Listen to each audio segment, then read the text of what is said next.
Hello student, welcome back to अनकेस academy. चलिए guys, आज का वीडियो सेशन स्टार्ट करते हैं। बच्चों, जस्ट प्रीवियस वीडियो सेशन में हमने एक सवाल दिया था, आपको याद होगा। इसमें दो सवाल तो हम लोगों ने डिस्कस कर लिया था और तीसरा सवाल आपको एचटी के रूप में दिया गया था। आइए आज इस सवाल को हम लोग सॉल्व करने की कोशिश करते हैं। बच्चों, सवाल क्या था आपको पहले भी याद होगा। एक एल टाइप का कोई रॉड था, इसकी मास एम, इसकी लंबाई एल, इसकी भी मास एम, लंबाई एल, इसमें स्ट्रिंग लगाया हुआ था, यहाँ हिंज था। पहले के दो सवालों में हिंज पे फोर्स और टेंशन आपसे पूछी गई थी। दूसरे में बोला गया था कि अगर इस स्ट्रिंग को मैं कट कर दूं तो ऑब्वियसली बात है, कट करने के बाद धीरे धीरे इस साइड में शिफ्ट होगी। वो आपको भी लगता होगा कि शिफ्ट होनी है इधर, ओके। और बच्चों, इधर शिफ्ट होने की वजह से, अच्छा इधर क्यों शिफ्ट होगी इसका लॉजिक मैं आपको बता देता हूं। बड़ा सिंपल लॉजिक है, फिजिक्स के अकॉर्डिंग लॉजिक समझिए।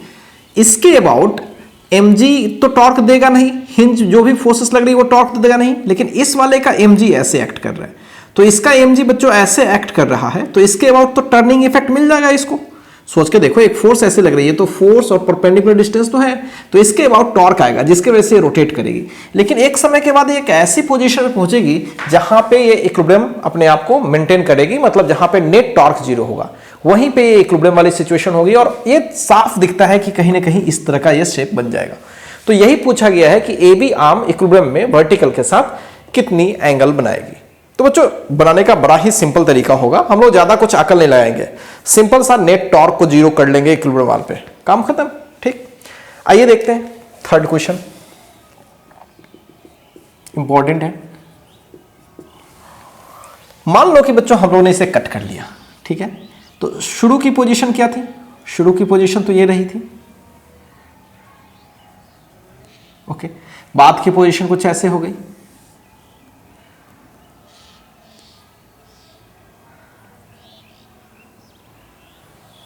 ऐसे हो गई, ओके। बाद की पोजीशन ऐसे हो गई। अब छोड़ो शुरू की पोजीशन, फिलहाल हम लोग हटा दें, शुरू की पोजीशन से भी बहुत ज़्यादा लेना देना नहीं है। बाद की पोजीशन ऐसे हो गई और ये इक्विलिब्रियम मेंटेन कर ली। तो सपोज करो कि थीटा एंगल बना रही है इसके साथ, ओके। अब बच्चों ध्यान से देखिएगा, ये जो दो स्ट्रक्चर था, ये दोनों स्ट्रक्चर तो रिजिड है एक दूसरे से। अगर ये अभी ऐसे है और ये 90 डिग्री है, ओके। अगर ये थोड़ा भी डेविएट करती है, जितनी एंगल ये डेविएट करेगी उतनी ही ये एंगल डेविएट कर जाएगी। सोच के देखो, क्योंकि ये इसके साथ हमेशा बाउंड है, तो जितनी डेविएट ये करेगी, जितनी थीटा ये डेविएट करेगी, ये भी अपने पहले वाले पोजीशन से थीटा डेविएट करेगी। क्लियर है बच्चों? ओके। तो अब ध्यान से देखो, अगर ये थीटा हुई है तो पहले इसकी हॉरिजॉन्टल पोजीशन ऐसे थी, पहले ये हॉरिजॉन्टल के साथ 0 डिग्री एंगल बना रही थी।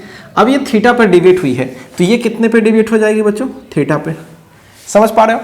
वापस इसको हम ऐसे लाएंगे तो ये एंगल जैसे जैसे कम हो रहा होगा, धीरे धीरे ये एंगल कम होगा। एक समय में जब ये एंगल 0 हो जाएगा तो ये ऐसे हो जाएगा। समझ रहे हो?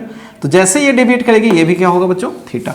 अगर ये थीटा अगर नहीं समझ रहे हो ऐसे, तो बहुत सिंपल तरीके से भी सोच सकते हो। सपोज करो कि इसको हमने आगे बढ़ाया, ये थीटा, तो ये पूरा का पूरा 90 डिग्री और ये 90 डिग्री। तो बच्चों, अगर ये 90 डिग्री माइनस थीटा, तो ये ऐसे भी थीटा, तो जैसे भी समझना है समझ लो। ठीक, तो ये थीटा हो गई, ओके।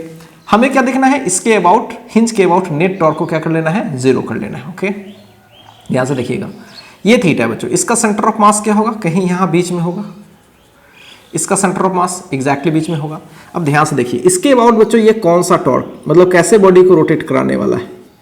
इसके अबाउट फोर्स, तो ये ऐसे रोटेट कराएगा, मतलब टॉर्क बाहर की तरफ। और यहां पे मान लो सेंटर ऑफ मास बच्चों इसकी इधर ही होगी। तो अब ध्यान से थोड़ा सा मैं बड़ा बनाता हूं फील के लिए, ऐसे ये mg होगा। तभी तो इसके अबाउट ये जो फोर्स लग रही है, इस फोर्स को हम ऊपर ले जाए तो गैपिंग कुछ ना कुछ बननी चाहिए, बन रही है।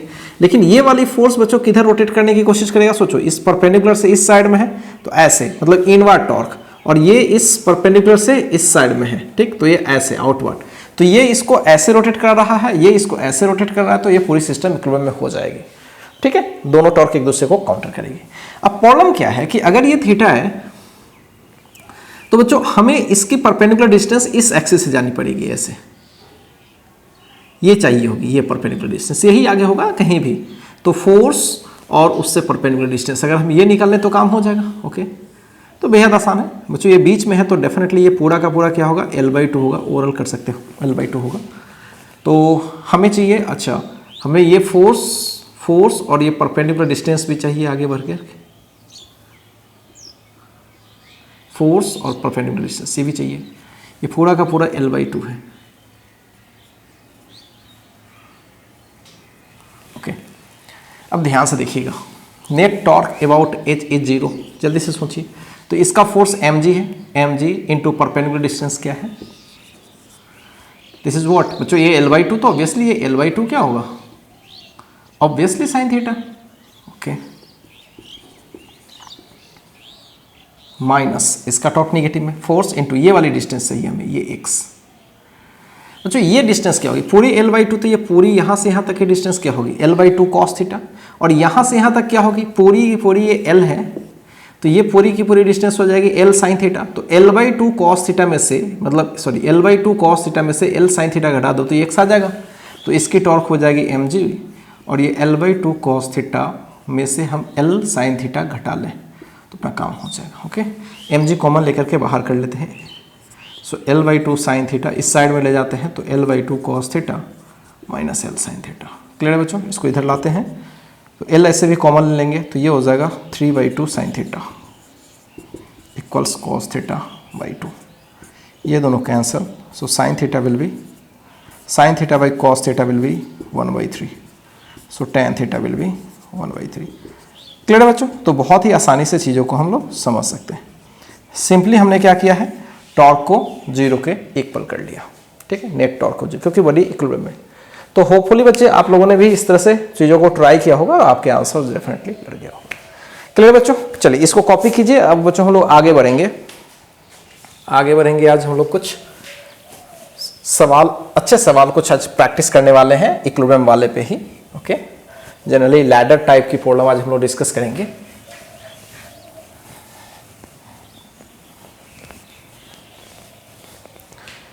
तो सबसे पहले तो बच्चों हम लोग एक सवाल अभी डिस्कस कर रहे हैं, बढ़िया सवाल है ये। सवाल कुछ ऐसा है,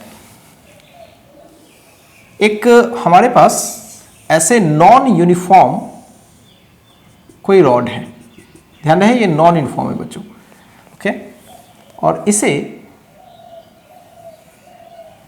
इस तरीके से स्ट्रिंग से सस्पेंड किया गया है।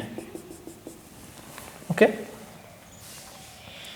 इस तरह से बच्चों स्ट्रिंग से सस्पेंड किया गया है और ये नॉन यूनिफॉर्म है, ठीक। और ये एंगल बन रही है, एक में 37 और एक में बन रही है 53 डिग्री। क्लियर बच्चों, एक में बन रही है 37, दूसरे में बन रही है 53 डिग्री। सवाल क्या है, ध्यान से सुनिए। सवाल ये है, अगर ये नॉन यूनिफॉर्म रॉड है तो इसका सेंटर ऑफ मास कहाँ है वो बताओ। ठीक है, ध्यान रहे ये क्या है, नॉन यूनिफॉर्म रॉड है। तो आपसे पूछा गया है और इसका कुछ वेट वगैरह गिवन है, वो मैं दे देता हूँ, W है, ठीक। तो find the centre of mass, find the location of centre of mass of rod if system is in equilibrium, if system is in equilibrium. बच्चों ये एक बहुत ही बेहतरीन क्वेश्चन है, ठीक है। नॉन यूनिफॉर्म रॉड है, अगर यूनिफॉर्म रॉड रहता बच्चों, अगर ये यूनिफॉर्म, थोड़ा सा फोटो की प्रॉब्लम हो सकती है इसमें, मैं थोड़ा सा इसको और छोटा एंगल करके बता देता हूँ, कुछ ऐसे, ठीक है। तो बच्चों ऐसा है कि अगर ये नॉन यूनिफॉर्म नहीं होता, ऑब्वियस ही बात है, तो दोनों साइड में सेम एंगल बनती। अगर बच्चों ये नॉन यूनिफॉर्म नहीं होता तो दोनों क्या होती है, सेम एंगल ये बना के होती, थोड़ा सा इधर ऐसे हो जाती है डिस्प्लेस, और ये सेम एंगल दोनों बना रही होती। लेकिन नॉन यूनिफॉर्म होने के वजह से ये सेम एंगल दोनों नहीं बना रही है, एक 37 डिग्री बन रहा है और दूसरा 53 डिग्री, ठीक है। अब इससे हमें पता करना है कि इसके सेंटर ऑफ मास की लोकेशन क्या है। कुछ डेटा हमें देना चाहिए, यहाँ पे L दे देता हूँ, या 10 सेंटीमीटर, 20, जो भी एक डेटा हम लोग ले लेते हैं इजी करने के लिए। सपोज करो कि ये 20 सेंटीमीटर है, तो सेंटर पे, यहाँ पे तो सेंटर ऑफ मास बिल्कुल ही नहीं होगी, ये तो कंफर्म है। ओके, सेंटर ऑफ मास या तो इस साइड में होगी या इस साइड में होगी, ठीक है। क्लियर है बच्चों, ओके। तो इधर ही होगी क्योंकि ज़्यादा भारी होगा ना, ठीक है, तो ज़्यादा इधर आ जाएगी, ठीक है। तो 53 है इसलिए ज़्यादा इस साइड में ऐसे ज़्यादा हो गई है, क्योंकि भारी ज़्यादा है, ऑब्वियस सी बात है, ठीक है। तो सेंटर ऑफ मास बच्चों कहीं यहाँ पे आ गया होगा, इसका सेंटर से यहाँ पे आया होगा किसी खास जगह पर, आई डोंट नो कहाँ है वो। सपोज करो कि यहाँ पे है इसका अपना मास mg वेट। तो यही हमें पता करना है कि कितनी डिस्टेंस पे। ओके, अब बच्चों ध्यान से देखिएगा, यहाँ से सपोज करो कि ये x पे है, तो ये कितने पे हो जाएगा 20 - x पे। क्लियर है, होगा ही, ऐसी बात है। अब क्या करते हैं, चूंकि पूरी सिस्टम बच्चों क्या है इक्विलिब्रियम में है, तो किसी भी एक पॉइंट के अबाउट नेट टॉर्क 0 होगा, नेट फोर्स भी 0 होगा। ओके, सपोज करो कि यहाँ का टेंशन T1 है और यहाँ का टेंशन T2 है। ओके, तो यहाँ पे T का कौन सा कंपोनेंट और ये कौन सा कंपोनेंट, यहाँ पे T का कोई और कंपोनेंट, यहाँ पे और कंपोनेंट, ये 53 डिग्री, तो बच्चों ये 53 डिग्री हो जाएगा। तो T2 cos 53 डिग्री और ये T2 sin 53 डिग्री, ये 37 हो जाएगा। तो T1 cos 37 और T1 sin 37। ठीक है, अब चूंकि इक्विलिब्रियम है सिस्टम में, सिस्टम चूंकि इक्विलिब्रियम में है, तो ऊपर जितनी फोर्सेस लग रही है T1 sin 37 डिग्री और T2 sin 53 डिग्री, ये दोनों ही किसको बैलेंस कर लेगा, mg को बैलेंस कर लेगा। और sin 37 का वैल्यू होता है 3/5 और ये होता है 4/5 mg। Okay, so 3T1 plus 4T2 5 mg। So this is equation number 1। Clear है बच्चों? नाउ ये वाली फोर्स इसके इक्वल। ओके, सो T1 cos 53 degree, T2 cos, sorry ये 37 है एंड cos 53। ओके, तो अब ध्यान से देखें, T1 cos 37 तो 4/5 होता है और cos 53 3/5 होता है, ये दोनों कैंसिल हो जाएगा। सो 4T1 इक्वल्स 3T2। ओके, ये दो इक्वेशंस हो गए। अब बच्चों इन दोनों ही इक्वेशन से सबसे पहला काम T1 और T2 का वैल्यू हम लोग कैलकुलेट करते हैं। ध्यान से देखिएगा, फ्रॉम फर्स्ट एंड सेकेंड। तो 3T1 प्लस 4T2, T2 की जगह पर कर लेते हैं 4T1/3 equals 5 mg। 3 3 are 9 and 16 25 T1 equals 15 mg. So T1 will be 15 mg by 25, 5 5 ja and 5 3 ja. So T1 will be 3 mg by 5. ये T1 हो गया। अब T2 निकालें, फ्रॉम सेकेंड T2 निकालेंगे तो क्या होगा 4/3 T1, 4/3 T1 की जगह पर 3 mg। क्लियर है बच्चों?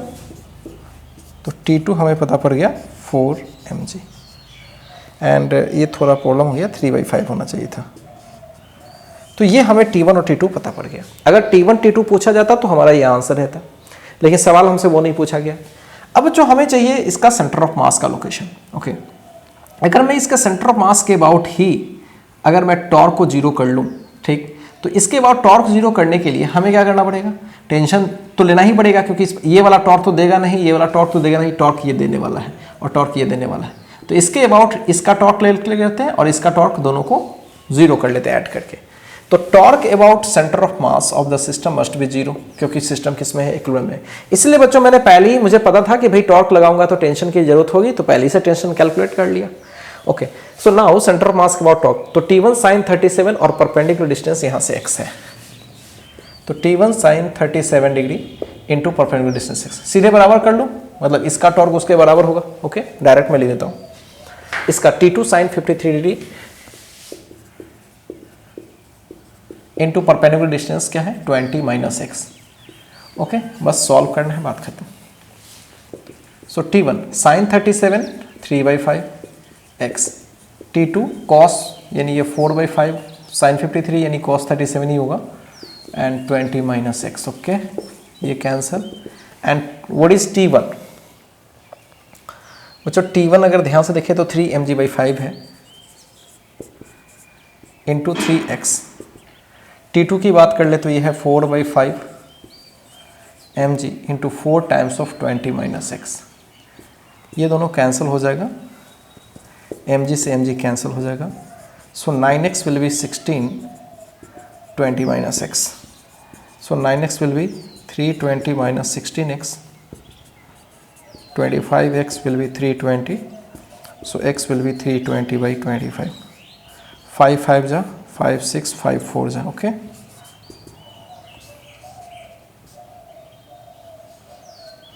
ये रहेगा बच्चों 12.8 सेंटीमीटर, क्लियर है। तो टोटल रॉड कितने का है, 20 सेंटीमीटर का है, और यहां से बच्चों एकदम सेंटर तो 10 पे होता है, तो 10 से थोड़ा आगे, कितना आगे है, तो 2.8 सेंटीमीटर आगे है, यानी 12.8 सेंटीमीटर पर फाइनली ये सेंटर ऑफ मास इसकी लाई करती है। तो है ना बच्चों कमाल का चीज, है ना। ये नॉन यूनिफॉर्म रॉड है और हमने इक्विलिब्रियम के हेल्प से इसके सेंटर ऑफ मास के लोकेशन को पता कर लिया। ठीक, कैसे करके, तो पहले इक्विलिब्रियम किया है, ट्रांसलेशनल इक्विलिब्रियम, और ट्रांसलेशनल इक्विलिब्रियम के हेल्प से हमने टेंशन कैलकुलेट कर लिया, और रोटेशनल इक्विलिब्रियम के हेल्प से हमने इसके लोकेशंस को पता कर लिया। क्लियर है बच्चों, बेहतरीन सवाल है बच्चों। ऐसे सवाल जनरली आपको कॉम्पिटिशन्स में पूछा जाता है, और ऐसा सवाल बच्चों आपके एनसीईआरटी में भी है।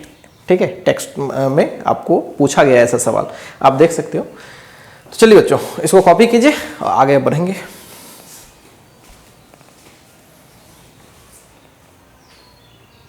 चलिए स्टूडेंट, आगे बढ़ते हैं। आगे अब हम लोग कुछ लैडर बेसिस पे प्रॉब्लम्स सीखेंगे। तो लैडर प्रॉब्लम्स,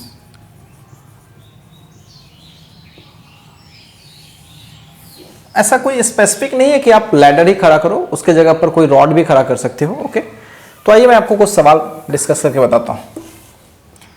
सबसे पहले एक छोटा सा सवाल, सपोज कीजिए कि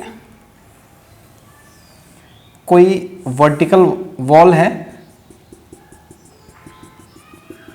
ठीक है, एक वॉल ये है और एक फ्लोर है, ये रफ है, ठीक है, और ये स्मूथ है, दोनों भी रफ ले सकते हैं। फिलहाल मैं नीचे वाले को क्या ले रहा हूं, रफ ले रहा हूं। ओके, एंड यहां पे कोई एक लैडर मैंने खड़ा कर रखा है ऐसे, और ये रुकी हुई है। इस लैडर की पूरी लेंथ L है, इसकी मास M है, और यहां से इसका जो इंक्लिनेशन है बच्चों थीटा है। क्लियर है, इंक्लिनेशन क्या है, थीटा। सवाल क्या है, ध्यान से सुने। सवाल ये है कि इस कांटेक्ट पे फ्लोर और इस लैडर के बीच कितनी फोर्स लगती है, ये वर्टिकल वॉल और लैडर के बीच कितनी फोर्स है, कांटेक्ट फोर्स क्या एक्चुअली, ठीक है, इसके द्वारा लैडर पर कितनी फोर्स लगाई जा रही है, इसके द्वारा कितनी फोर्स लगाई जा रही है, फ्रिक्शन फोर्स यहां पे कितनी होगी ये बता दो, और साथ साथ यहां पे नेट फोर्स बता दो। बहुत सारे सवाल यहां पे पूछे जा सकते हैं, बस एक बार कंसेप्ट हो जाए क्लियर तो भाई कोई भी सवाल आप डिस्कस कर सकते हो। So find the force on ladder by floor as well as wall. ठीक है, दोनों वॉल के द्वारा भी और इसके द्वारा भी। फाइंड फ्रिक्शन फोर्स, और फिर आपसे पूछा जाएगा कि नेट कांटेक्ट फोर्स,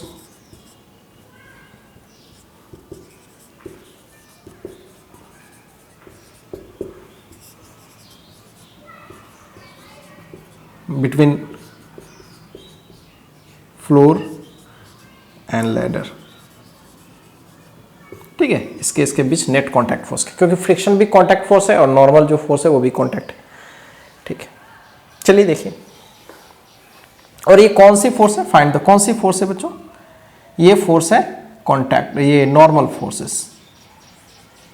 ठीक है, ध्यान रखिएगा, नॉर्मल फोर्स, चाहे फ्लोर उस पर कितने लगाएंगे या फिर वो फ्लोर पे कितने लगाएगा। ठीक, चलिए बेहद आसान है, ध्यान से देखिए। सबसे पहला काम FBD बनाते हैं इस लैडर का। इस लैडर पे इसके द्वारा तो फोर्स ऊपर लगेगा सीधे सीधे N1, इस पे सीधे सीधे फोर्स लगेगा N2, एग्जैक्टली बीच में mg, और ये थीटा है। बच्चों फ्रिक्शन किधर लगेगा, ये थोड़ा अकल लगाओ। ये लैडर इधर स्लिप करना चाहेगी तो ऑब्वियस सी बात है कि फ्रिक्शन इधर ही कहीं लगेगा। ओके, अब पूरी सिस्टम चूंकि इक्विलिब्रियम में है तो जितनी अप की फोर्सेस होगी वो डाउन के बराबर, जितनी लेफ्ट की फोर्सेस होगी उतनी राइट के बराबर। ये तो क्लियर सी बात है। तो चलिए लगाते हैं। नीचे डाउन क्या है mg और अप क्या है n1। सो बच्चों यहाँ पे n1 इक्वल्स mg। एक आंसर्स तो आपको पहले ही पता पड़ गया कि फ्लोर ने इस पर कितना नॉर्मल कॉन्टैक्ट लगाया। ओके, एंड फ्रिक्शन किसके इक्वल होगा बच्चों? n2 के। लेकिन प्रॉब्लम ये है फ्रिक्शन n2 के इक्वल होगा, लेकिन कितना होगा ये हमें पता नहीं है, या फिर n2 ही कितना होगा ये हमें पता नहीं है।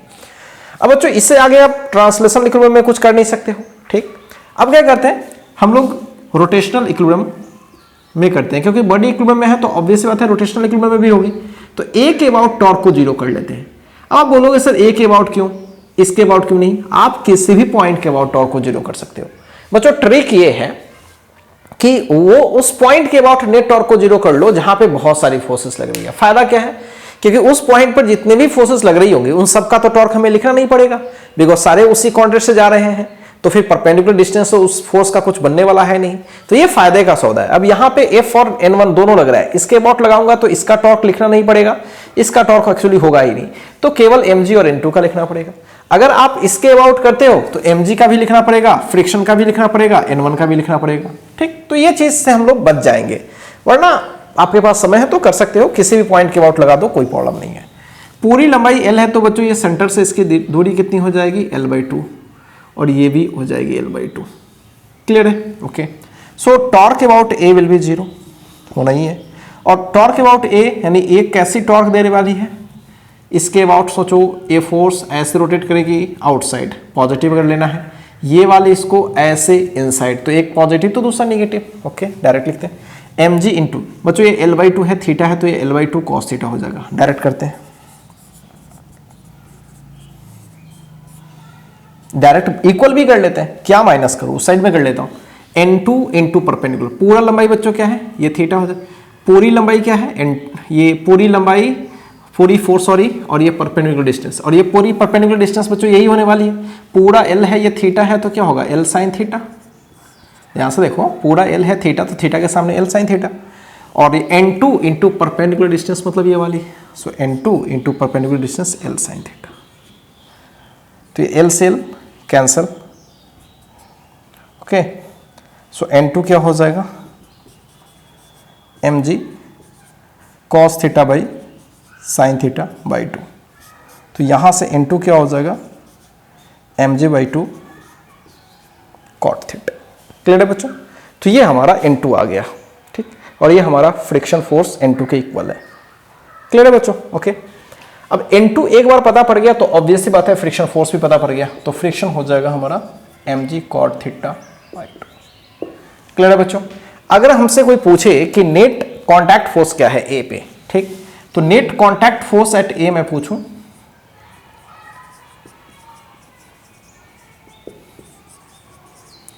सो ये root under friction square plus n1 square, और फ्रिक्शन आपको पता है mg by 2 cot theta square और n1 स्क्वायर, और what is n1? mg square. Okay, so m square g square cot square theta by 4 plus m square g square, common लेते हैं तो ये mg बाहर आ जाएगा, cot स्क्वायर थीटा प्लस 4, कुछ नहीं है बच्चों, सिंपल सॉल्व करो आंसर कर लो, और ये 4 प्लस cot स्क्वायर थीटा, ठीक। तो बच्चों ये हो गया नेट कांटेक्ट फोर्स। क्लियर है बच्चों? तो इस तरह से सवाल हम लोग बहुत ही आसानी से सॉल्व कर सकते हैं। अब बच्चों इसमें हम चाहते तो एक और सवाल जनरेट कर सकते थे, यहां भी मैं रफ सरफेस दे सकता था, ठीक है, यहां भी रफ सरफेस हो सकता था, यहां भी रफ सरफेस हो सकता था, तभी से कोई सवाल फ्रेम किया जा सकता है। यहां पे हमने एक ब्लॉक को लटका दिया तब भी एक सवाल सेट किया जा सकता है। बहुत सारे सिचुएशंस हो सकते हैं। ओके, तो चलिए पहले आप इस चीज को कॉपी कर लीजिए, अब इसी में मैं कुछ थोड़ी बहुत वैरायटी करके और फिर मैं सवाल सेट करता हूं। ओके, कॉपी कीजिए। आइए बच्चों आगे बढ़ते हैं और आइए एक सवाल और प्रैक्टिस करते हैं लैडर टाइप का। कुछ प्रैक्टिकल सवाल सेट करते हैं बच्चों। जनरली हम लोग डे टू डे लाइफ में इस चीज को देखते हैं, किसी वॉल से किसी लैडर को ऐसे इंक्लाइन कर दिया गया है और सपोज करो कि ये थीटा कुछ है, सपोज करो कि ये 37 डिग्री है। ओके, और इस लैडर का लेंथ सपोज करो कि 10 मीटर है। ओके, और इसका जो मास है बच्चों, इस लैडर का मास मैंने ले लिया 20 kg। ओके, एंड यहाँ पे एक लेबरर है जो इस पर चढ़ के काम कर रहा होता है। ओके, तो सपोज करो कि कोई लेबर है, यहाँ से लेबरर चढ़ा और ये किसी खास जगह पर ये चढ़ गया, ऐसे किसी भी खास जगह पर सपोज करो कि ये ऊपर है, यहाँ तक चढ़ गया, ठीक है, और यहाँ से ये ऐसे 2 मीटर पैक रह गया, तो पूरा यहाँ से यहाँ 8 मीटर है। ओके, और इसका मास जो है वो दिया गया है 60 kg। ओके, यहाँ तक ये पर्सन रह सकता है। तो और यहाँ का सरफेस कैसा है, रफ। तो आपसे सवाल यही पूछा गया है, find the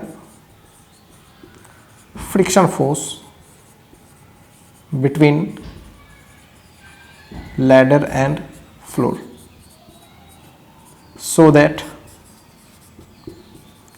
man can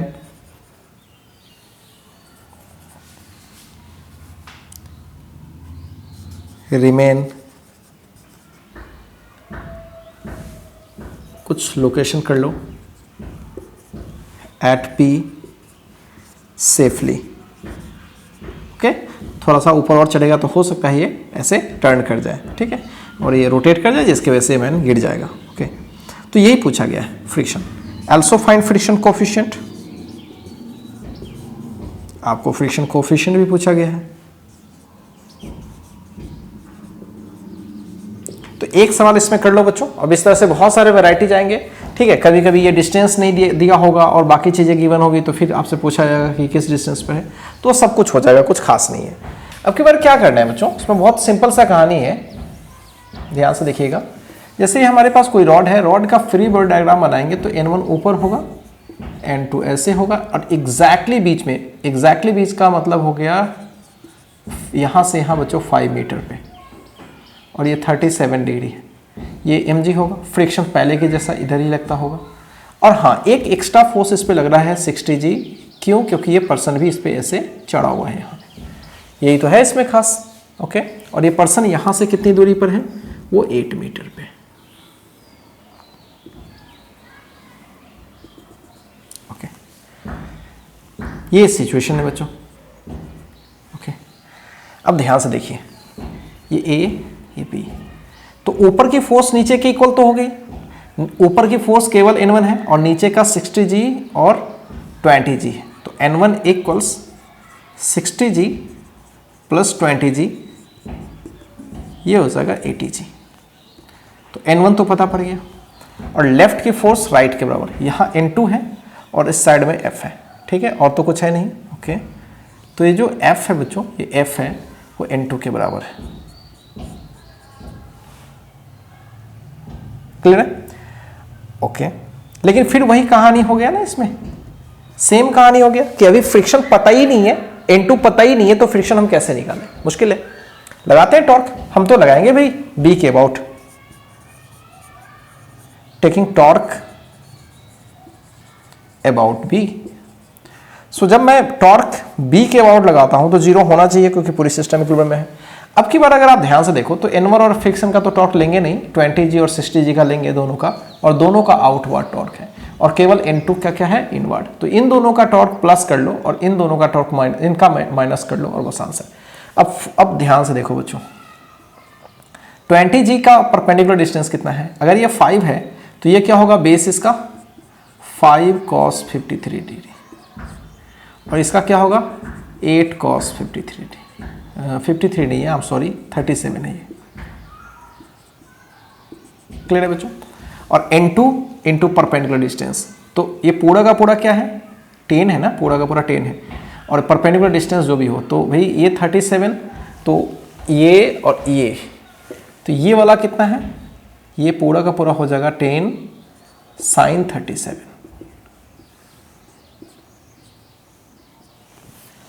clear है? तो चलिए टॉर्क अबाउट B, तो 20g into perpendicular distance, 20g और ये परपेंडिकुलर डिस्टेंस ऑब्वियसली 5 cos 37, और ये 60g। ओके, और यहाँ से यहाँ तक के डिस्टेंस क्या है 8, सो 8 cos 37, ओके इसको कौन बराबर कर लेगा, एक्चुअली इन दोनों का प्लस टॉर्क होगा तो इसका माइनस होगा, तो उधर ले जाएंगे तो प्लस ही हो जाएगा, तो डायरेक्ट मैं लिखता हूं into perpendicular distance 10 sin 37। Okay solve करते हैं, ये हो जाएगा बच्चों 4/5, 5 से 5 कैंसिल तो ये 80g, ये भी 4/5 तो ये 12g आ जाएगा, और ये 8 तो ऐसा कुछ हो जाएगा ना, एक बार कर ही लेता हूँ, 4/5, 5, 12, 12 एंड 8, 96 सही है, इंटू जी इंटू 4 ही शायद होगा, ओके यहाँ पे 4 होगा, 4/5 तो 4 होगा, दिस इज 3/5 तो 5 2 जा एंड 3 2 जा 6 इंटू, क्लियर है, तो बच्चों हो गया, इंटू तो निकल ही गया आपका, ये 80g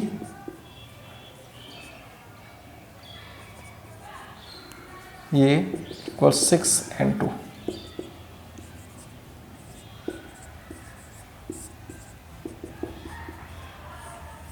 तो इस तरह से बच्चों n2 पता पड़ गया। ओके जब n2 पता पड़ गया तो फ्रिक्शन भी पता पड़ गया, फ्रिक्शन कितना हो गया 4640/6, क्लियर है बच्चों। ओके नाउ अगर हमसे कोई पूछे कि फ्रिक्शन कोफिशिएंट क्या होगा तो बच्चों n1 चाहिए होगा उसके लिए, बिल्कुल, तो इसके लिए क्या करना चाहिए, हमें फ्रिक्शन को लिखना चाहिए म्यू इंटू नॉर्मल, फ्रिक्शन जहां का निकाल रहा हूं वहां का नॉर्मल, यहां का नॉर्मल क्या होगा n1। ओके सो फ्रिक्शन कितना है, तो ये है 4640 एंड म्यू चाहिए होगा, और n1 क्या है बच्चों, n1 है 80g, तो 800 हो जाएगा ना ये, तो 4640/6 equals mu into 800, so mu will be, clear है, तो ये हो जाएगा फाइनली इतना आंसर।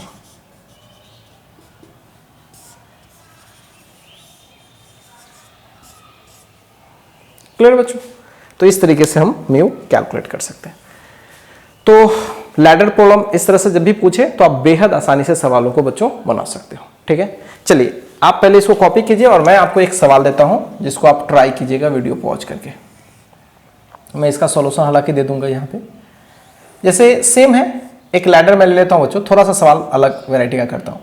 सपोज करो कि यहाँ का म्यू ऐसा है, म्यू है यहाँ का, ओके, और यहाँ का 2 म्यू है, ओके, और इसकी मास m है, लंबाई l है, ओके, तो आपसे पूछा गया है कि थीटा क्या होगी इक्विलिब्रियम में, find theta in equilibrium. Okay इस यहाँ का कोफिशिएंट ऑफ फ्रिक्शन 2 म्यू है, और ये थीटा गिवन नहीं है एक्चुअली, तो थीटा आपसे पूछा गया है, और डेटा में क्या क्या है, म्यू गिवन है, m गिवन है, l गिवन है, बस इससे ज़्यादा और कुछ गिवन नहीं है। क्लियर बच्चों, इसको ट्राई करो आप, ठीक है, और इसको कॉपी भी कर लो पहले।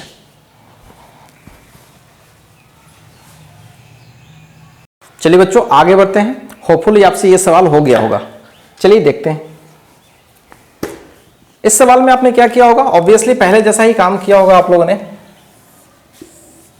सबसे पहला काम, नॉर्मल बच्चों यहां पे लगेगा n1, यहां पे नॉर्मल लगेगा n2, और कमाल की बात ये है कि ये ऐसे स्लिप होना चाहेगी तो ये नीचे स्लिप होना चाहेगी, तो बच्चों इसमें जो फ्रिक्शन लगेगा वो F2 ऊपर होगा, ओके, और यहाँ जो फ्रिक्शन तो पहले जैसा लग रहा था F1, तो यहाँ पे ये चीज़ है, और ये थीटा है, और एग्जैक्टली बीच में सेंटर ऑफ मास पे mg एक्ट करेगी, ओके, और पूरी सिस्टम बच्चों इक्विलिब्रियम में है तो पहले जैसा ही करना चाहिए हमें।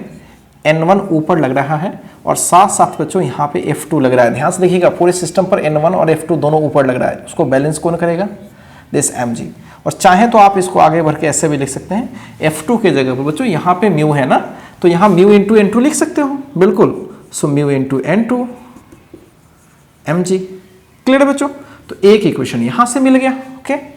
नाउ एक F1 साइड में F1 और इक्वल्स क्या है n2 होगा, तो इसको हम क्या लिख सकते हैं 2 म्यू, क्यों 2 म्यू, क्योंकि यहाँ का फ्रिक्शन तो यहाँ के कोफिशिएंट ऑफ फ्रिक्शन से, और यहाँ का कोफिशिएंट ऑफ फ्रिक्शन क्या है 2 म्यू, सो 2 म्यू इंटू नॉर्मल, यहाँ का नॉर्मल क्या है n1 इक्वल्स n2, क्लियर है? तो ये हो गया अपना N2। ओके, नाउ हमें क्या कैलकुलेट करना है बच्चों? हमें थीटा कैलकुलेट करना है। अब थीटा में रिलेशन तब आ जाएगा जब नेट टॉर्क को क्या कर लेंगे, जीरो कर लेते हैं। तो इसके अबाउट नेट टॉर्क जीरो कर लेते हैं, ठीक है? आप किसी भी पॉइंट के अबाउट कर लो, कोई इशू नहीं है। तो ए के अबाउट नेट टॉर्क को जीरो करते हैं। तो net torque about A is zero. तो क्या करोगे, ए के अबाउट इसका तो लगाओगे नहीं, mg, और बच्चों ये L/2 ऑब्वियसली हो जाएगा, तो ये हो जाएगा L/2 cos थीटा। सो मैं लिखता हूँ direct mg L/2 cos theta, ठीक है? तो फोर्स इनटू परपेंडिकुलर डिस्टेंस, ये इसको ऐसे रोटेट कराएगा, और N2 इस तरीके से, F ये भी इस तरीके से, ओके? लेकिन F2 का परपेंडिकुलर डिस्टेंस ये होगा और N2 का परपेंडिकुलर डिस्टेंस ये होगा, मतलब F2 को पीछे बढ़ाओ और परपेंडिकुलर डिस्टेंस ये, तो ये हो जाएगा बच्चों L cos theta, okay?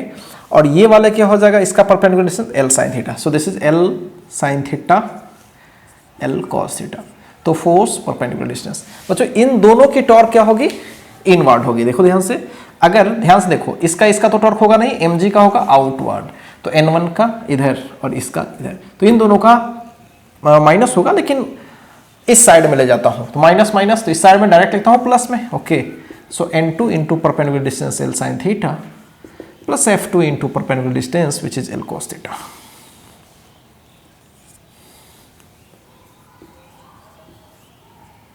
Okay, L common निकाल लीजिए सारे साइड से, तो mg cos theta by 2 N2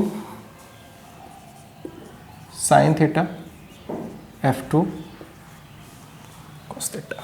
clear है? आगे बढ़ते हैं, mg बाई 2 और N2, okay? What is N2? N2 को हम चाहें तो डायरेक्ट भी लिख सकते हैं बच्चों, लेकिन एक काम करते हैं, इन दोनों इक्वेशन से बच्चों N1 और N2 सॉल्व कर लेते हैं। अब क्यों सॉल्व करते हैं देखो, या फिर N1 N2 की तो मुझे बात नहीं है, मुझे केवल चाहिए N2, क्योंकि यहाँ भी N2 आने वाला है, हाँ, तो N2 ही चाहिए केवल। तो चलिए ठीक है, N2 सॉल्व करते हैं, ओके? तो यहीं पे सॉल्व करते हैं फ्रॉम फर्स्ट एंड सेकेंड, पहले सॉल्व करके रख लेते हैं चीज़ों को, ओके? सो यहाँ पे 2 म्यू, N1 की जगह पर क्या डालेंगे, mg minus mu N2 equals N2। Solve करते हैं, 2 mu mg minus 2 mu square N2 equals बच्चों यहाँ पे N2 हो जाएगा। क्लियर है? सो 2 mu mg equals N2 common ले लेंगे तो 1 प्लस 2 म्यू स्क्वायर, इसलिए N2 क्या हो जाएगा, 2 mu mg 1 plus 2 mu square. तो जो यहाँ से N2 निकाल लिया, आगे बढ़ते हैं हम, तो N2 साइन थीटा, और यहाँ पे क्या होगा, जो F2 तो ऊपर है ना, तो म्यू N2 हो जाएगा cos थीटा।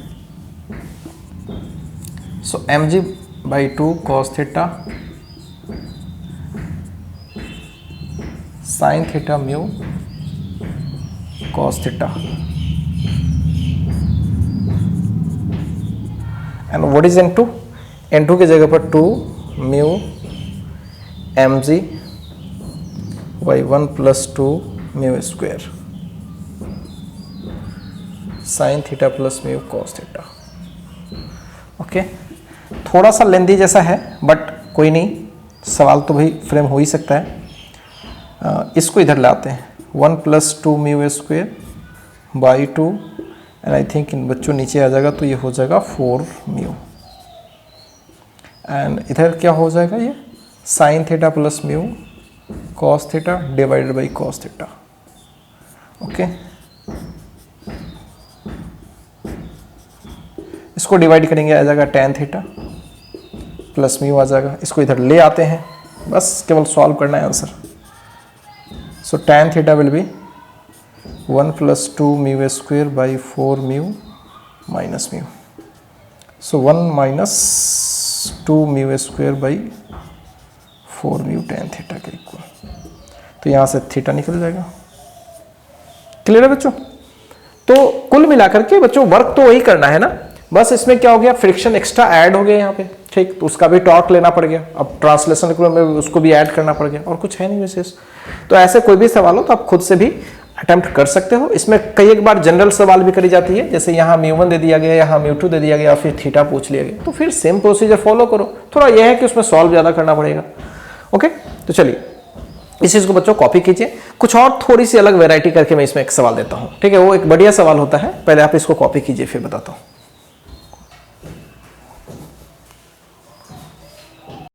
आइए बच्चों एक सवाल और प्रैक्टिस करते हैं। बच्चों ये एक बेहतरीन सवाल है, इसमें जनरली बच्चे कंफ्यूज करते हैं, कंफ्यूज करने का एक वजह भी है इस सवाल में। आइए मैं आपको एक सवाल देता हूं, एक जनरल सवाल ही देता हूं, ठीक है। चाहो तो आप बच्चों डेटा भी ले सकते हो, ठीक है। सपोज करो कि आपके पास इस तरह से कोई वॉल है और यहां पे बच्चों एक सिंपल एक पॉइंट जैसा है बस, ठीक, और यहां से एक कोई रॉड ऐसे है सिंपली। ओके, चाहूं तो मैं इसको एक स्पेशल क्वेश्चन भी बना सकता हूं, चाहूं तो जनरल भी कर सकता हूं। okay. जैसा भी करना है कर सकते हो। चलो 37 डिग्री ले लेता हूं। ओके, और बस यहां पे एंड हो गया इसका, इस वॉल का एंड हो गया, और यहां पे जस्ट एक पॉइंट जैसा ऐसा सिस्टम, ठीक है। और ये पूरी हाइट वगैरह कुछ गिवन है, हाइट 10 सेंटीमीटर लेट कर लेते हैं। क्लियर है बच्चों, 10 सेंटीमीटर की हाइट है। ओके, एंड इसकी कुछ मास गिवन है 20 kg। ओके, एंड इसकी कुछ लेंथ भी होगी, ऑब्वियस सी बात है, कुछ लेंथ भी होगी। सपोज करो कि ये टोटल ऐसे कुछ कितना ले लूँ इसमें, 20 मीटर का ले लेता हूँ बच्चों, एक डेटा ले लेता हूँ सिंपल। तो इस रॉड की लेंथ कितनी है बच्चों, 20 मीटर है। ओके, एंड इसकी यहाँ से यहाँ हाइट क्या है, 10 मीटर की है। ओके, और इस रॉड का कुछ एंड बाहर में है और कुछ एंड है, और ये एंगल कितना बन रहा है, 37 degree.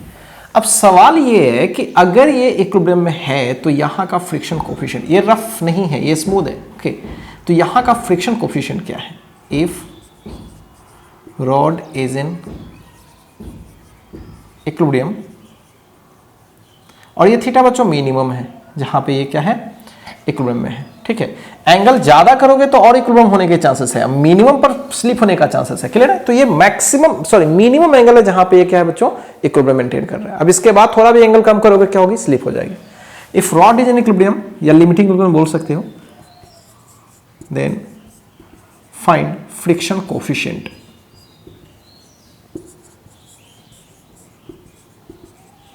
Between rod and floor. बच्चों इसी सवाल को जनरल करके करा जाता है, जैसे पूरी लंबाई एल ले ली गई, ये थीटा ले लिया गया, ये एच वगैरह जनरल ले लिया गया, मास को एम ही रहने दिया गया, और फिर पूछा जाता है कि आप बताओ फ्रिक्शन कोफिशिएंट क्या होगा। तो मैंने इसको स्पेशल सवाल कर लिया है डेटा डाल करके। अब आइए इस सवाल को सॉल्व करने की कोशिश करते हैं। बढ़िया सवाल है। अब इसमें क्या बच्चे फंसते हैं मैं आपको बताता हूँ। यहां तक तो ठीक रहते हैं, एफबीडी में बच्चे फंसते हैं। बच्चों क्या एफबीडी में प्रॉब्लम होता है, इसमें आप ध्यान से देखिएगा, इस वाले सिचुएशन पर गौर कीजिएगा बच्चों, इस वाले सिचुएशन पर और इस वाले सिचुएशन पे, ठीक है, नॉर्मल रिएक्शन को बनाना सीखिए। अभी तो पूरी ऐसे तो वर्टिकल सिस्टम तो है, बट रॉड उसके अंदर फिट नहीं बैठ रही है, वो तो किसी एक पर्टिकुलर पॉइंट पर है। तो बच्चों यहां पे जो नॉर्मल मिलने वाला है कुछ इस डायरेक्शन में मिलने वाला है, रॉड के परपेंडिकुलर, ठीक है। एफबीडी वाले चैप्टर्स वगैरह में ये सब चीजें इंपॉर्टेंट होती है। यहाँ पे कैसे मिलने वाला है नॉर्मल, यहाँ पे N2 जो होगा वो इस साइड में होगा बच्चों। This is very very important, इस चीज को समझिएगा अच्छे से, ठीक है। क्योंकि पहले क्या होता था, पहले ये होता था, इस तरह से होता था ऐसे। तो अभी तो भाई अभी क्या होगा, जो कॉन्टैक्ट पूरा का पूरा है ये, ओके, तो अभी इस कॉन्टैक्ट के क्या होगा, परपेंडिकुलर।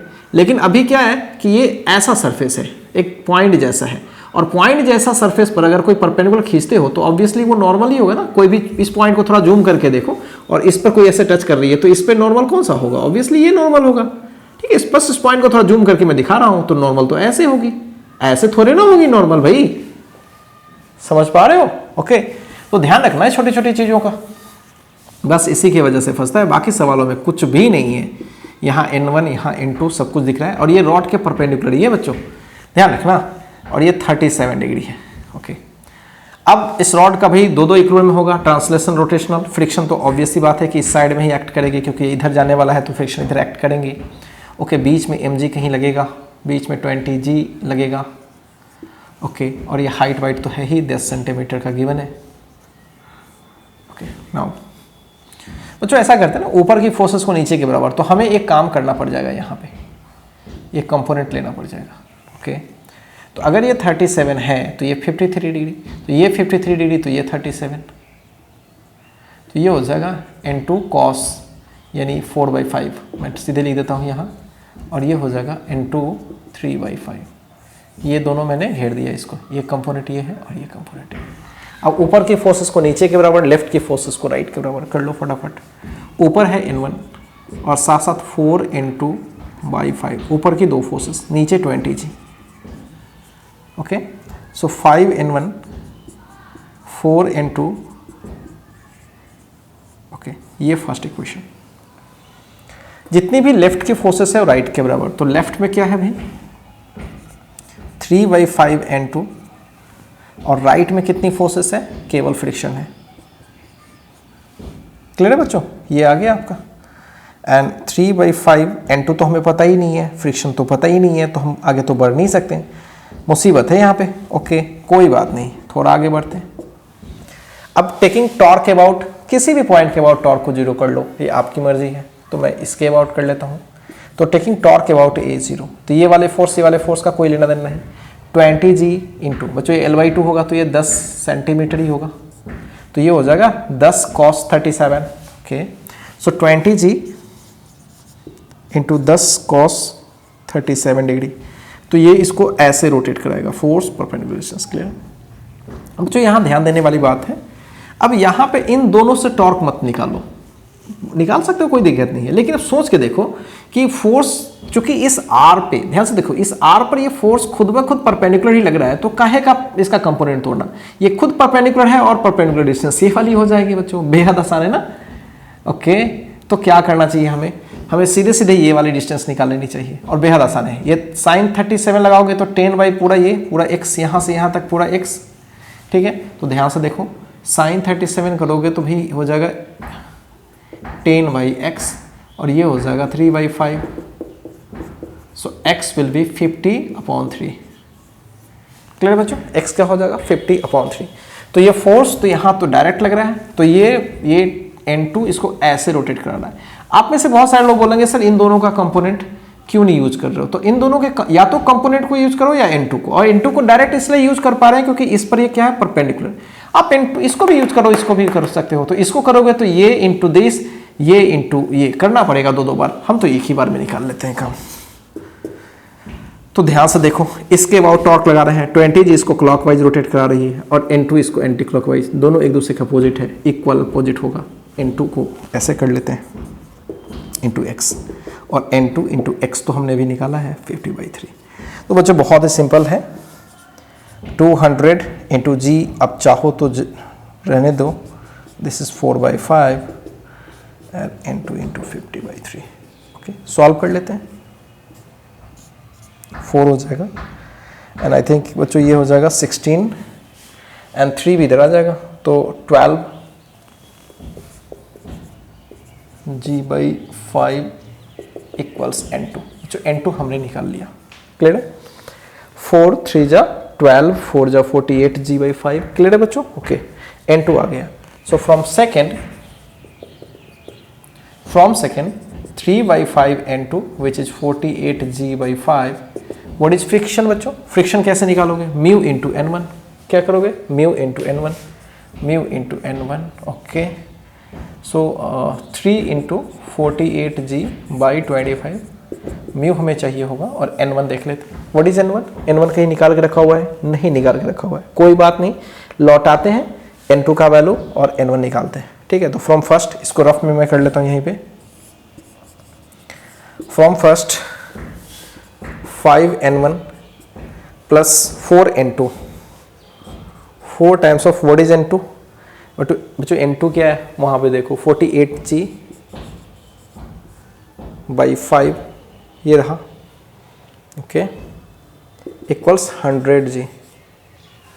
सो 5N1 इक्वल्स 100G में से ये माइनस कर लो, तो 500G में से 192G घटा लो, 5 से डिवाइड कर लो, ओके, घटाना चालू करते हैं। 8, 9 में से 9 गया 0 एंड 4 में से 1 गया 3। क्लियर है बच्चों? तो यहाँ से हमारा N1 आ जाएगा 308G बाई 25। क्लियर है बच्चों? तो ये रहा हमारा N1 का वैल्यू। नाउ N1 का वैल्यू वहाँ से पुट करते हैं 308G बाई 25। 25 से 25G से G cancel, so mu will be 3/48। Clear है बच्चों? तो ये रहा अपना म्यू का वैल्यू। चाहे तो कुछ कैंसल भी हो जाएंगे यहाँ पे, ओके। सो 4 से आई थिंक ये कैंसिल हो जाएगा, 4 7 जा एंड 4 7 जा, ओके ओके। 4 से ये हो जाएगा 4 12, सो म्यू विल बी 36/77। इस सवाल को चाहो तो बच्चों आप जनरलाइज भी कर सकते हो, गंदा सा बनेगा, लेकिन थीटा गिवन होगा, एच गिवन होगा, पूरा एल गिवन होगा मे बी, ठीक, और मास एम ही गिवन होगा नेचुरली। तो अब आपसे पूछा जाएगा कि भाई बताओ कोएफिशिएंट ऑफ फ्रिक्शन क्या होगा। तो बच्चों बनाने के तरीके तो सेम ही होंगे, बस यहाँ पे थोड़ा जल्दी हो पाया है बिकॉज हमने डेटा ले रखा है और वहां पे आपको general cos theta sine theta में दोहराना पड़ेगा। क्लियर बच्चों? तो इस तरह से कोई भी सवाल आए तो आप बेहद आसानी से बना सकते हो, कुछ भी खास नहीं है सवालों में। तो होपफुली बच्चों क्लियर हो रहा होगा, ठीक है। अब आइए इसी में एक और सवाल प्रैक्टिस करते हैं बच्चों। लास्ट सवाल वो करते हैं, वो क्रॉस बार वाली एक सवाल होती है, बहुत ही फेमस है, लगभग हर बुक्स में आपको मिल जाएंगे वो सवाल। तो हम लोग उसको डिस्कस करने की आज कोशिश करते हैं, ओके।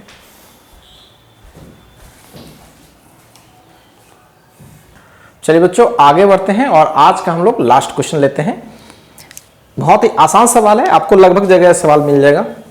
होता क्या है बच्चों, दो सीढ़ियां हैं ना, तो एक सीढ़ी कुछ ऐसे है और एक सीढ़ी, दोनों को ऐसे ज्वाइन कर दिया गया है, ठीक है, और ग्राउंड पे ऐसे रख दिया गया है, okay.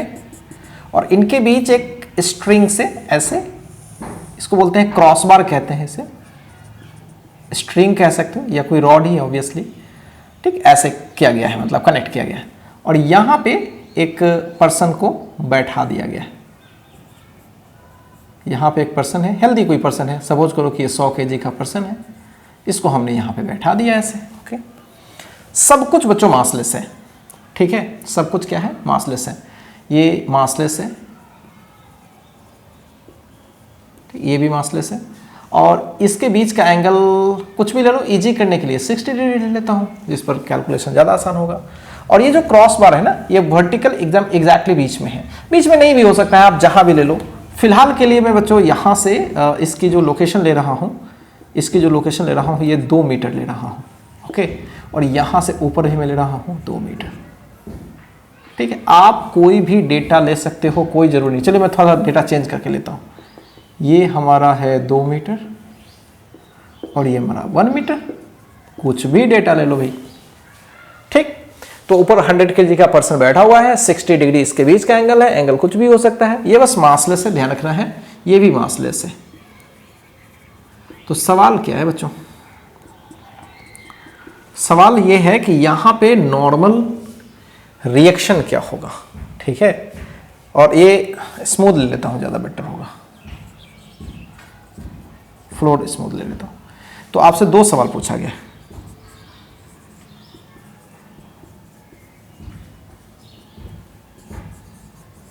find the contact force on the ladder at the bottom, ठीक है। कॉन्टैक्ट फोर्स लैडर पे बतानी है, बॉटम पे, ओके, पहली चीज। दूसरा, क्रॉस बार में टेंशन क्या होगी, find the tension in the cross bar. Clear है? तो पूरी सिस्टम इक्विलिब्रियम में है, नो डाउट। चलिए स्टार्ट करते हैं, सिंपल है बच्चों, इसी में बना लेते हैं। चलिए एक बार आप क्वेश्चन कॉपी कर लेना ठीक से, ठीक है, और चलिए इसी में बनाते हैं। सपोज करो कि यहाँ पे टेंशन कुछ ऐसे, इक्विलिब्रियम है ना बच्चों, पूरा सिस्टम सिमेट्रिकल है तो टीटी होगा, और इस पर्सन का वेट 100 जी नीचे लगेगा, एग्जैक्टली यहाँ पे लगेगा, ओके। और नॉर्मल डिक्शन ऑब्वियसली ऐसे होगा, दोनों का नॉर्मल भी सेम होगा, जब सिमेट्रिकल है तो सेम ही ले लेते हैं, ओके। अब पूरी सिस्टम रोटेशनल इक्विलिब्रियम के साथ साथ क्या है, वर्टिकल इक्विलिब्रियम में भी है, ओके, मतलब ट्रांसलेशनल इक्विलिब्रियम में भी है। ऊपर की फोर्सेस नीचे के बराबर, ऊपर में तो n लग रहा है, ऊपर से 10, तो ऊपर 2n हो जाएगा, नीचे क्या हो जाएगा 100g, सो n हो जाएगा 50g। बेहद आसान है बच्चों, कुछ है ही नहीं सवाल में, बस अब आपको टेंशन निकालनी है तो किसी भी पॉइंट के अबाउट, ए के अबाउट, इस किसी के अबाउट आप क्या कर लो, नेट टॉर्क को बैलेंस कर लो। ये 20 से है ना बच्चों, 20 से है, ध्यान रखना 20 से है, तो आई थिंक ये 60 है, तो ये पूरा आधा 30 हो जाएगा, ये 30 हो जाएगा बच्चों के, ओके, तो ये 60 हो जाएगा, तो ये 60 हो जाएगा, तो ये भी 30 हो जाएगा, ओके। तो हमें ए के अबाउट नेट टॉर्क को 0 कर लेना है, ओके। तो ए के अबाउट इस mg का तो टॉर्क लगेगा नहीं, हटाओ, तो टेंशन का तो टॉर्क होगा, टेंशन इनटू परपेंडिकुलर डिस्टेंस। अब बच्चों ध्यान से देखो, ये पूरी लंबाई कितनी है 2 मीटर, ये पूरा क्या है 2, और ये कितना है 60 डिग्री, ओके। तो ये वाली जो परपेंडिकुलर डिस्टेंस है, ए एम की बात मैं कर रहा हूँ, ए एम तो बेहद आसानी से निकाल लोगे, tan 60 डिग्री अगर लगाऊं तो this is a M by base, और सॉरी बेस तो पता नहीं है, बेस ही चाहिए था, सॉरी बेस ही चाहिए था, या फिर कुछ और चाहिए था, एक बार देख लेते हैं। फोर्स इनटू परपेंडिकुलर डिस्टेंस, मैं बेवजह ये काम कर रहा हूँ, इसके लिए काम करना चाहिए, फोर्स इनटू परपेंडिकुलर डिस्टेंस, ठीक है बच्चों। तो ये फोर्स ये चाहिए हमें, तो ये 30 है तो tan 30 लगाता हूँ, ज़्यादा बेटर होगा। सो tan 30 विल बी दिस, जो भी है x divided by this, this is 213, तो x बाई 3, तो ये हो जाएगा 1/√3, सो x बाई 3, तो √3 आ जाएगा बच्चों, x विल बी √3। क्लियर है? क्लियर है बच्चों? ओके। नाउ टॉर्क अबाउट ए को मैं 0 करूं तो टेंशन इनटू परपेंडिकुलर, टेंशन का यहां से perpendicular distance which is 2, direct ही है भाई, सो t इंटू 2 है, ओके।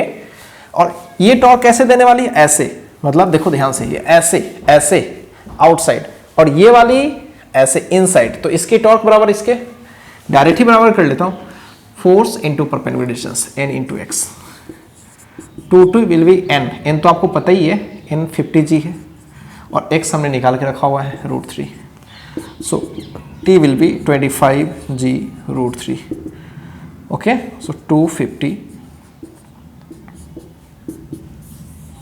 क्लियर बच्चों? इतनी न्यूटन आंसर हो गए। सो होपफुली बच्चों ऐसे क्वेश्चन आप खुद से कर पाएंगे, कुछ खास होता नहीं है, बस सिंपल टाइम पास है। क्लियर बच्चों? तो होपफुली बच्चों आप लोगों का रोटेशनल इक्विलिब्रियम, ट्रांसलेशनल इक्विलिब्रियम, या कुल मिलाकर के मैं बोलूं तो किसी भी रिजिड बॉडी की इक्विलिब्रियम वाले सवाल अब आपसे हो जाएंगे, चाहे किसी भी वैरायटी का सवाल क्यों ना हो। इतनी नॉलेज आपको हो चुकी है और इतने सवाल हमने प्रैक्टिस कर लिए हैं कि अब किसी भी टाइप के सवाल को आप करेक्ट कर सकते हो।